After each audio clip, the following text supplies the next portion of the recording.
On the test building, I designed 2 rooms. A room that is 100 m2 that I put in the center of the neck alpha, in the center of the neck per room. A piece that is 50 m2 that I put in the beta cutting center, in the cutting center per piece, and then a piece there, for example, that I put in the center of the common part, the center of the cut per piece as well, and which is 20 m2.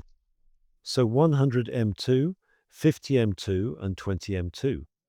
I should have a distribution of 2/3, 1/3 of the common areas. If I go to my distribution key file, I have my 100 m2 for alpha, 50 m2 for beta, 170 m2 in total with 20 m2 of common areas. I have my distribution key. It's a good 100% on the whole. What I also did is that I checked here in the common area. I put a distribution by floor. It could also have been distribution by building.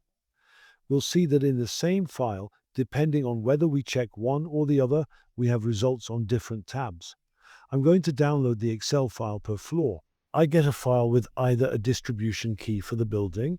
There I can see that the surface to be distributed is 0.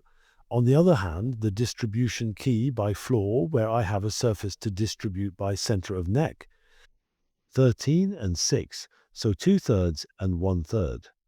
2/3 for the alpha punch center and 1/3 for the meta punch center. Here, in column D, we find our basic areas without distribution, so 150, and in column C, we have the areas including the 13 and 6 m2 of the common areas. So column B, cost center.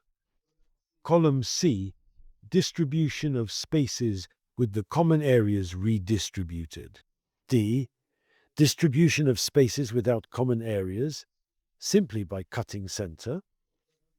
E, the distribution keys with the common areas redistributed.